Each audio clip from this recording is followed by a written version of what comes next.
Now let's wrap up the sex scandal story with eNCA reporter Karyn Maughan, who's been following the story during the weekend. Karyn, good morning and thanks for coming in.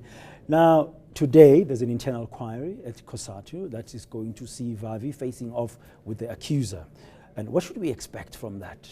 Well, we know that Vavi's got some very legal heavy hitters at his side, Advocate Dubrain and Elvain Kribino, who was, of course, involved very controversially in that mercenary case a few years ago, has also been defending a lot of rhino poachers. So definitely like a top criminal defense team going into this internal inquiry. Remember, this is not a legal process. It's an internal process within Cosatu where they'll look at her grievance, find out if she's got a case to be made, and then take possible action against Zwelinzima Vavi. Of course, he has produced a statement to that inquiry, which he subsequently released on the Saturday when the story broke, in which he articulated what he said had happened, denied all allegations of rape, insisted this was a relationship, and then said that this woman had tried to extort money from him and had ultimately failed. If you look at everything that's been happening around Zwelinzima Vavi recently, he's been saying his political enemies are out to get him, his threats to his life.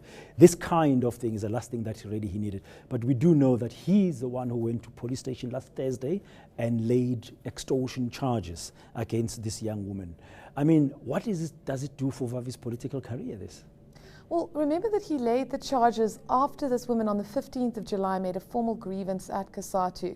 So one might argue that his back was against the wall. The threats and the extortion attempts started allegedly around the 3rd or 2nd of July. So there was quite a gap of time.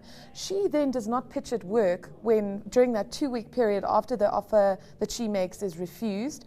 She then gets contacted by Cosatu and they tell her, listen, why are you absent from work? You're facing a disciplinary over this. And then she lays the grievance charges. Then he goes to the police station. Certainly, we have had manifestly a number of very high-profile politicians involved in so-called sex scandal, most notably our president who went on trial for rape.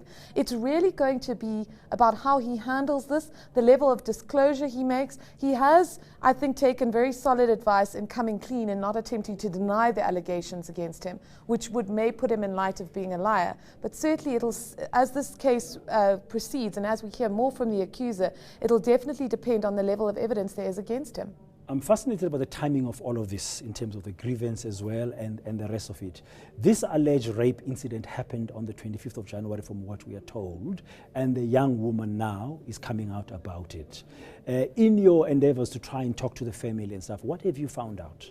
Well, this is a big problem for the woman, and she hasn't explained it. She says that at the end of the grievance procedure, which she's put her total faith in, she will come out and articulate exactly why she did the things that she did. But we know from the SMSs that have been handed over to the police that there were 370 SMSs between the two in the interim months, most of which, I mean, I've read all of them, very friendly. He gives her advice on her marriage and tells her to be more sexually proactive with her husband. He pays 3,500 Rand for her psychological therapy. She congratulates him 3 days after the event on the birth of his twins. So certainly not, a dynamic that screams, I'm afraid of you, you are, accused of raping me, I'm terrified of you. But I think there's a subtler point to be made here, and she made it. She said, there's a power dynamic. I was employed by this person. My husband is not employed. I need to have this job at Cosatu to have a salary. And maybe my behavior wasn't necessarily appropriate according to the cliches of how people expect so-called rape accusers to behave. But in the end of the day, I had to think about the survival of my family and the survival of my marriage. You've spoken to her? We have spoken to her, and we actually went to the complex where she stays in Kempton Park, and manifestly this woman is not living in particularly good conditions. I mean, the contrast between the lifestyle that Zwelinzima Vavi and his wife lead and the lifestyle that she leads is quite discernible. But I mean, she is in a lot of debt. We know that she's financially in a very compromised position. And certainly at this point in time, now facing extortion charges, having to get lawyers, I think that in some ways one would argue that she is perhaps in a worse situation than he is. Have you spoken to Vavi?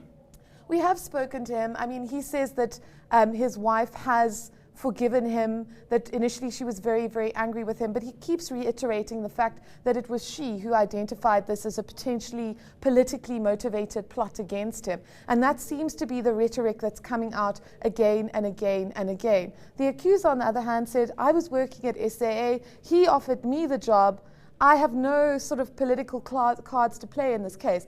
Interestingly though, Dan, in the SMSs that she sends him, she constantly reiterates towards the end, right before she makes the demands for money, that there are these faceless people who are offering her 1 million rand to speak out against Vavi, and they want to destroy you, and they've offered me protection. Who from? From you. So that was a rhetoric that she also adopted. So it's not unsurprising that he would adopt that same rhetoric. Okay, after all is said and done, there has been this kind of relationship. Vavi doesn't deny it. Another political leader in South Africa like Vavi, we saw Jacob Zuma, the president, before he became president, with a rape charge. Morally, from a leadership perspective, has Vavi pronounced himself on that? Where does that put him?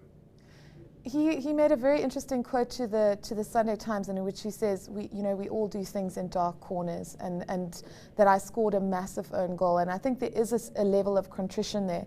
But I remember in the Jacob Zuma rape trial, Judge van der Merwe saying that ultimately he did acquit Jacob Zuma of rape because there wasn't evidence, there was mens rea on his part to force himself on this young woman. But he said to the president, he was like, you are a much older man. This was a young woman. You had no relationship with her. You had unprotected sex with this woman in your house.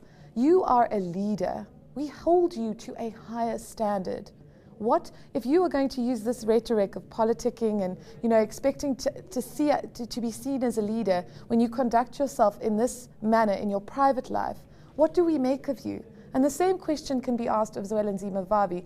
I think, he was, for many South Africans, and perhaps still is, a heroic figure, a person who has articulated his fight for the rights of the working class. But it's what he's done in the dark corners that may haunt him and may cause many South Africans to have a second look at someone that they always regarded as a voice of moral authority in the past. Thank you very much. There we're going to have to leave you that eNCA reporter Karyn Maughan telling us more on the Zwelinzima Vavi sex scandal. News that moves. eNCA.com.